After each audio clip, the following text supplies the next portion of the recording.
নমস্কার, আমি শর্মিষ্ঠা। শুরু করছি আজকে দ্য বিগ স্টোরি। দেখুন, রাষ্ট্রীয় অখণ্ডতা, দেশের সার্বভৌমত্ব এবং কোটি কোটি দেশবাসীর নিরাপত্তা, একটি স্বাধীন সার্বভৌম রাষ্ট্রের কাছে এর চেয়ে বড় অগ্রাধিকার আর কিছুই তো হতে পারে না। আজ 2026 সালের এই ঐতিহাসিক মুহূর্তে পশ্চিমবঙ্গের প্রশাসনিক ক্ষমতার কেন্দ্রস্থল নবান্নের সভাঘর সাক্ষী থাকলেও এক যুগান্তকারী অভূতপূর্ব অধ্যায়ের। যে নবান্ন এতদিন কেন্দ্রের সঙ্গে সংঘাত, জাতীয় নিরাপত্তা সংক্রান্ত বিষয়ে উদাসীনতা, সীমান্ত সুরক্ষার ঢিলেমিজ্জোর খবরের শিরোনামে থাকতো, আজ সেই নবান্ন সভাঘর থেকে ধ্বনিত হলো এক নতুন বার্তা: জাতীয় নিরাপত্তা সর্বাগ্রে। দীর্ঘ কয়েক বছরের অচলাবস্থা ভেঙে রাজনৈতিক সংকীর্ণতার ঊর্ধ্বে উঠে আজ বর্ডার সিকিউরিটি ফোর্স বা বিএসএফ এর ডিরেক্টর জেনারেল সম্মানিত করলেন রাজ্যের নবনিযুক্ত মুখ্যমন্ত্রীকে। ফুলের তোড়া, মেমেন্টো দিয়ে অভিনন্দন জ্ঞাপন কেবল একটি শুধু সৌজন্যমূলক আনুষ্ঠানিকতা হতে পারে না। এটি আসলে একটা দীর্ঘ প্রতীক্ষিত পরিবর্তনের প্রতীক। এটি এক নতুন যুগের সূচনা, নতুন যাত্রার সূচনা, যেখানে কেন্দ্র রাজ্য কাঁধে কাঁধ মিলিয়ে সীমান্তকে দুর্ভেদ্য পাঁচিলে মুড়ে দিতে বদ্ধপরিকর। অন্তত এখন বিগত সরকারের আমলে যে সীমান্ত সুরক্ষা ছিল অবহেলিত, যে সুরক্ষার প্রশ্নে বারবার দিল্লির সঙ্গে কলকাতার সংঘাত তৈরি হতো, আজ সেই অন্ধকার অধ্যায়ের অবসান ঘটল বই কি। মুখ্যমন্ত্রী হিসেবে শপথ নেওয়ার মাত্র 11 দিনের মাথায় যুগান্তকারী সিদ্ধান্ত প্রমাণ করল দেশের সীমান্ত সুরক্ষিত না থাকলে শান্তি সম্প্রীতি সম্ভব নয়। শুভেন্দু অধিকারী তিনি বক্তব্য রাখেন, ভারতের আন্তর্জাতিক সীমান্ত রক্ষার জন্য বিএসএফ আমাদের কাছে বর্ডার ফেন্সিং বা কাঁটাতারের বেড়া নির্মাণের কাজের জন্য কিছু জমি চেয়েছিল। কিছু জমি চেয়ে তারা আবেদন করে, কিন্তু অত্যন্ত দুর্ভাগ্যজনক, আবারও বলছি অত্যন্ত দুর্ভাগ্যজনক, বছরের পর বছর এই ফাইল আটকে রাখা হয়। জমি অধিগ্রহণ প্রক্রিয়াকে ক্রমশ জটিল থেকে জটিলতর করে রাখা হয়েছে।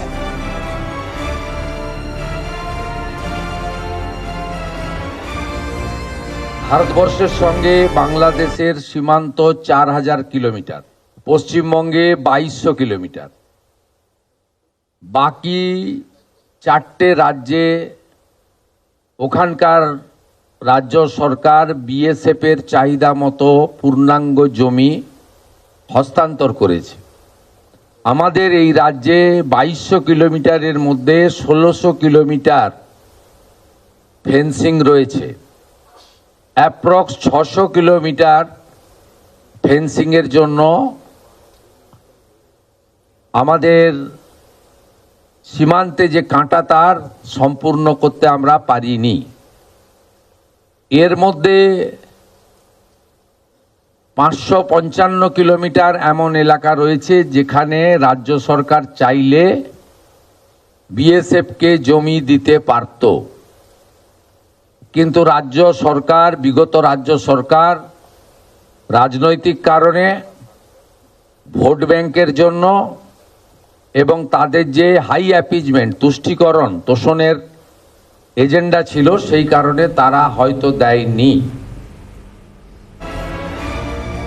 এখানেই শেষ করেননি মুখ্যমন্ত্রী। তিনি আরো বললেন, আমি দায়িত্ব নেওয়ার পরে প্রশাসনকে স্পষ্ট নির্দেশ দিয়েছিলাম জাতীয় নিরাপত্তার কাজে আমি 1 ইঞ্চি জমি যেন আটকে না থাকে।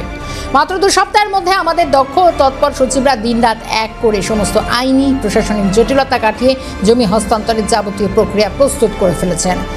আজ এই মঞ্চ থেকে ভারত বাংলাদেশ সীমান্তের অত্যন্ত সংবেদনশীল 27 কিলোমিটার এলাকায় ফেন্সিং বা কাঁটাতারের বেড়া দেওয়ার জন্য ল্যান্ড বা জমি আনুষ্ঠানিকভাবে বিএসএফ এর হাতে হস্তান্তর করা হয়েছে, কারণ শুভেন্দু অধিকারী কথা দিয়েছিলেন।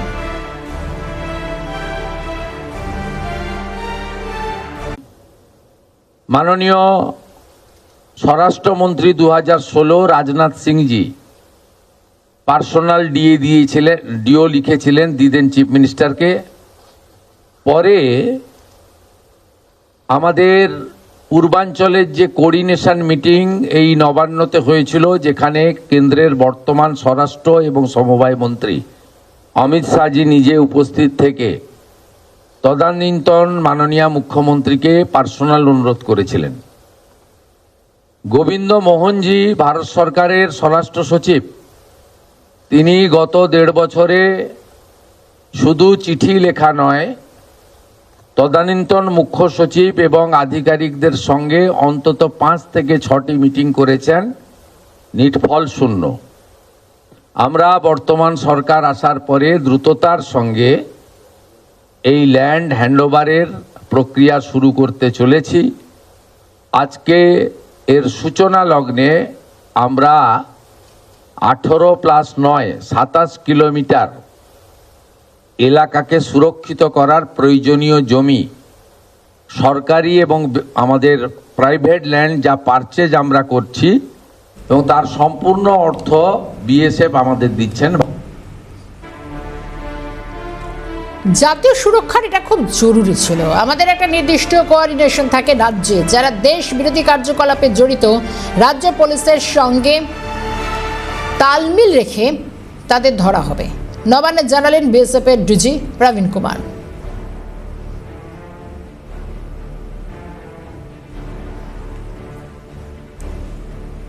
দীর্ঘদিন ধরে আমরা চেয়েছিলাম যে আমাদের ফেন্সিং জন্য বা ইনফ্রাস্ট্রাকচার জন্য বা একটা সিনার্জি আমাদের বিএসএফ যারা বর্ডার গার্ডিং ফোর্স আমরা কাজ করি স্যার স্টেট গভর্নমেন্ট সঙ্গে হবে।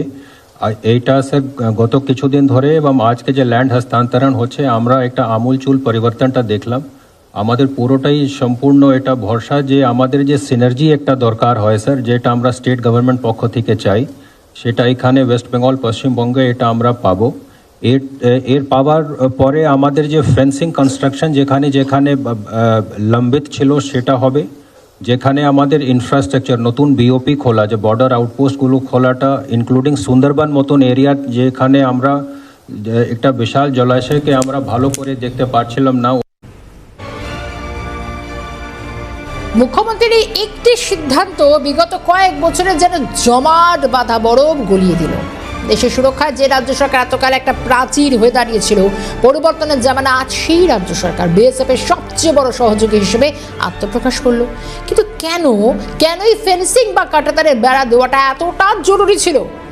কেন বিগত সরকারের ঢিলেমি দেশের অভ্যন্তরীণ সুরক্ষাকে এক গভীর সংকটের মুখে ঠেলে দিয়েছিল ক্রমাগত? আসলে নজর দেওয়া যাক বাস্তব পরিস্থিতিটা, একটু জাজ করা যাক। পশ্চিমবঙ্গ রাজ্যের সঙ্গে বাংলাদেশের প্রায় 2200 কিলোমিটার দীর্ঘ আন্তর্জাতিক সীমান্ত রয়েছে, বর্ডার রয়েছে।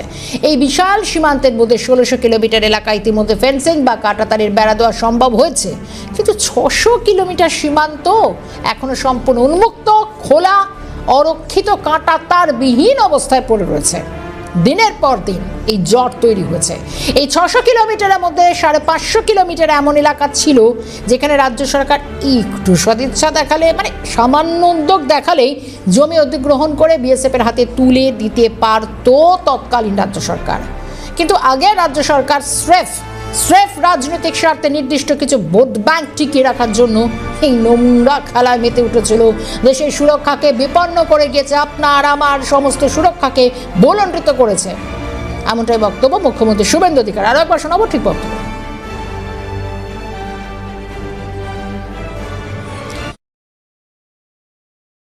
ভারতবর্ষের সঙ্গে বাংলাদেশের সীমান্ত 4000 কিলোমিটার, পশ্চিমবঙ্গে 2200 কিলোমিটার।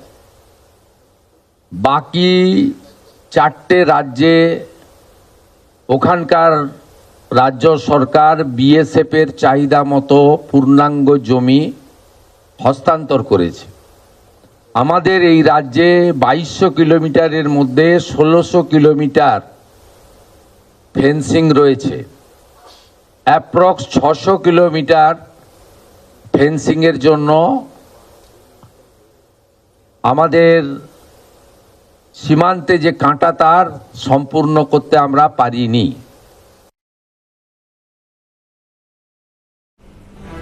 এই জায়গাটা আমাদের একটা আক্ষেপ বটে যে এখনো এই 600 কিলোমিটার, 1 নয় 2 নয় 6 নয় 600 কিলোমিটার আমরা এখনো সেটা কাঁটাতার দিতে পারিনি বা ফেন্সিং দিতে পারিনি।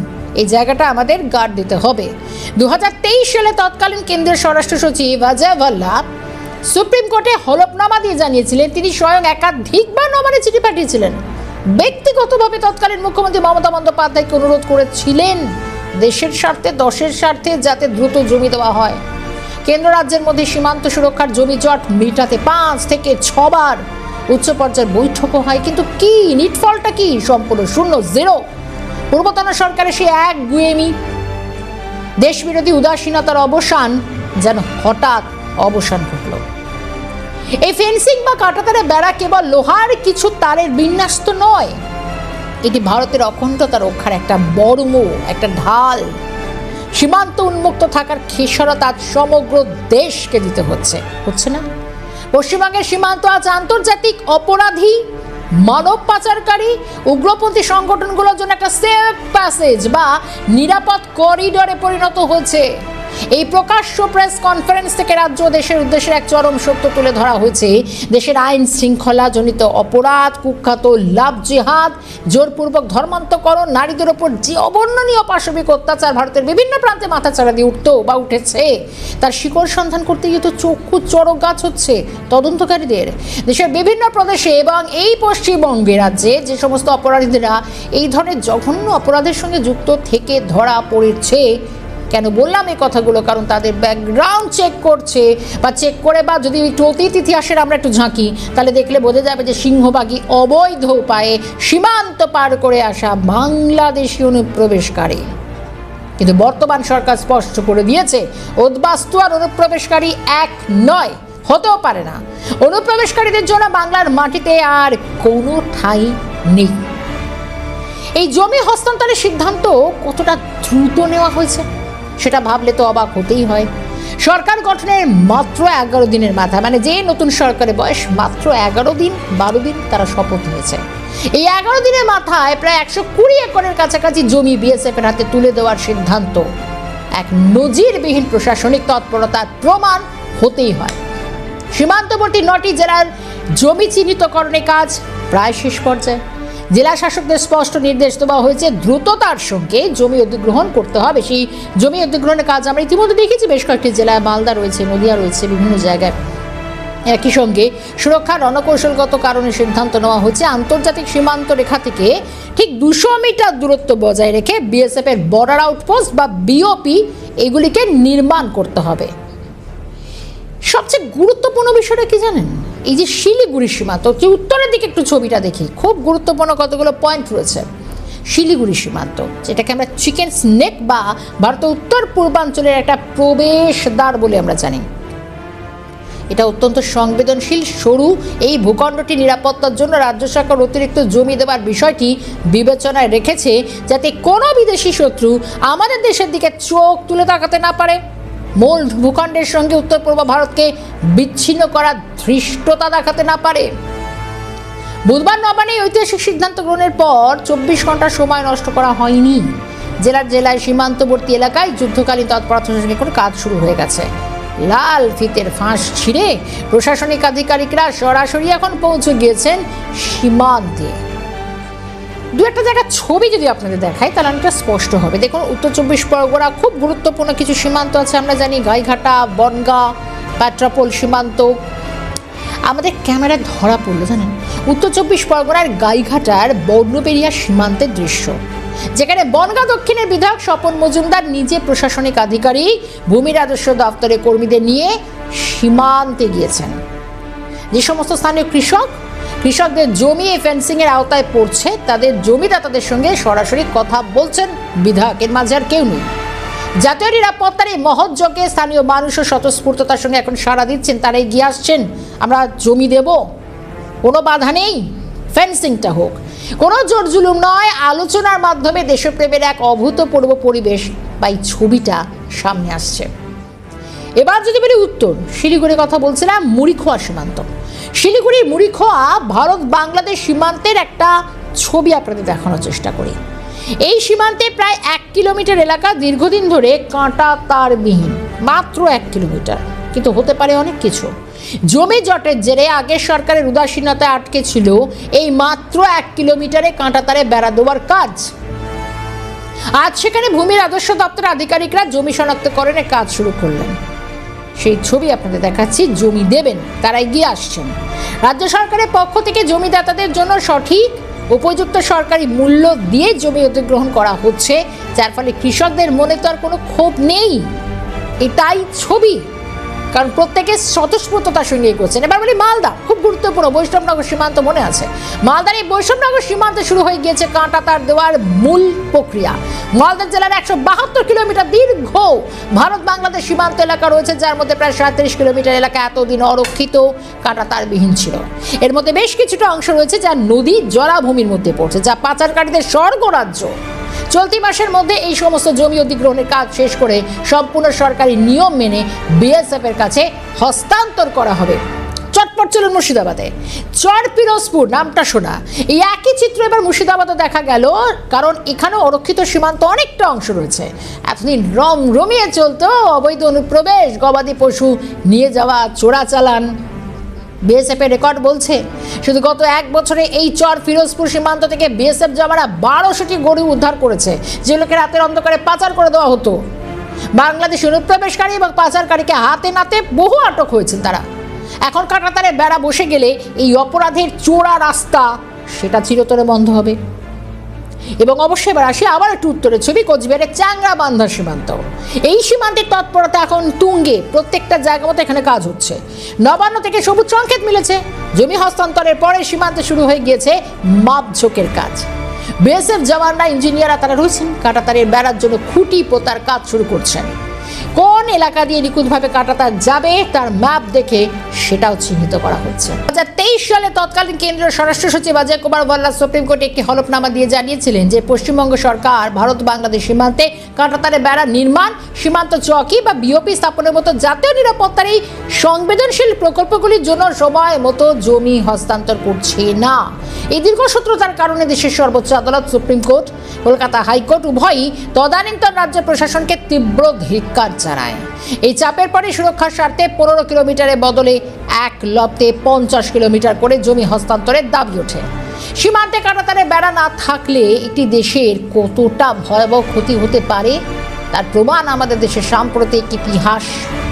জাতীয় তদন্তকারী সংস্থা বা এনআইএর একাধিক তদন্তে উঠে এসেছে অরক্ষিত সীমান্তের হার হিম করা সত্যগুলো। এই সীমান্ত অরক্ষিত থাকার কারণে ভারতের বুকে ঘটে গিয়েছে একাধিক ভয়াবহ জঙ্গি হামলা। এর সঙ্গে তো রাজ্যের বঙ্গযোগ বা বর্ডার লিঙ্কের প্রমাণ মিলেছে। 2013 হায়দ্রাবাদের দিলসুখনগর বিস্ফোরণ মনে থাকবে।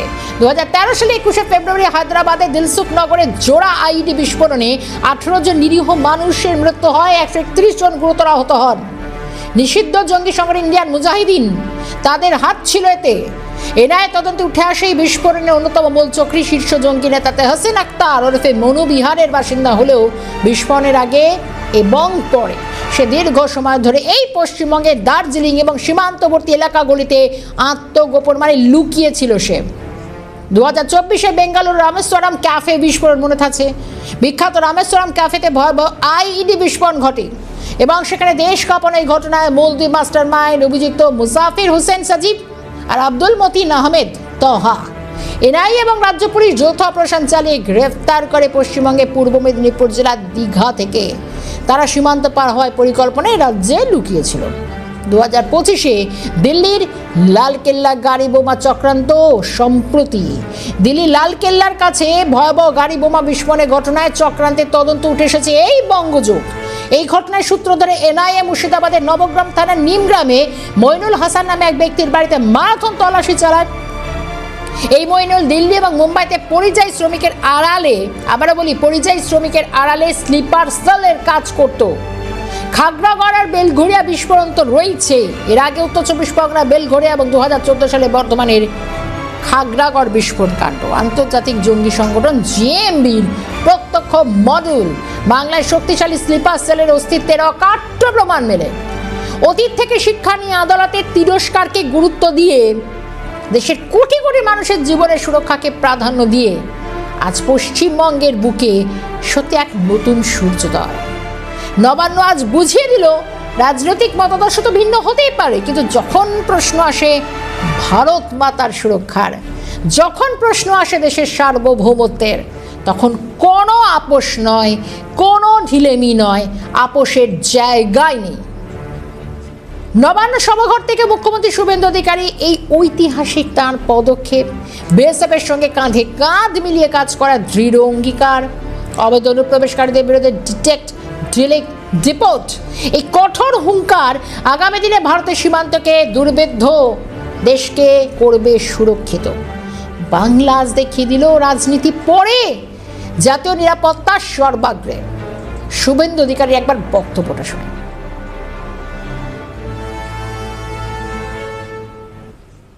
আমরা আজকে মিলিত হয়েছি আমাদের যে দীর্ঘদিনের পশ্চিমবঙ্গ এবং বাংলাদেশ বর্ডার, যা আমাদের দেশের জন্য এবং রাজ্যের জন্য সুরক্ষার প্রশ্নে অত্যন্ত গুরুত্বপূর্ণ।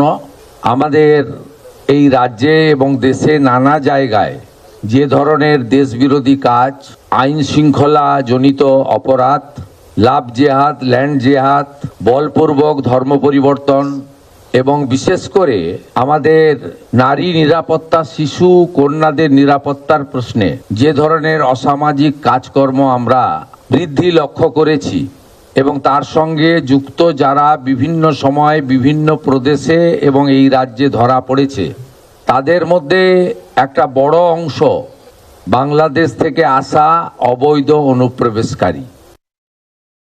শুভেন্দু অধিকারী স্পষ্ট বার্তা দিলেন। আপনাদের একটা কথা বলি, দিনের শেষে রাতে যখন কাজকর্ম শেষে বাড়ি ফিরে আপনি খাওয়া দাওয়া শেষে ঘুমোতে যাবেন, তখন বাড়ির সদর দরজা নিশ্চয়ই খুলে রেখে যাবেন না। এখানেই প্রশ্ন, দেশটাকে সেভাবেই আমাদের সুরক্ষিত রাখতে হবে। বাড়ির দরজায় দিতে হবে এত বড় একটা তালা। দেশের অরক্ষিত সীমান্ত এবং কাঁটাতারবিহীন এলাকাগুলিতে এইভাবেই আমাদের ফেন্সিং দিতে হবে, জমি দিতে হবে, যাতে বিএসএফ সঠিকভাবে আমাদেরকে রক্ষা করতে পারে, কারণ তাদের পাশে দাঁড়ানোটাও আমাদের দায়িত্বের মধ্যে পড়ে। আজকের মতো বিগ স্টোরি এখানে শেষ করছি। সকলে ভালো থাকবেন, সঙ্গে থাকবেন গুরুত্বপূর্ণ খবরের জন্য। সিএনএন।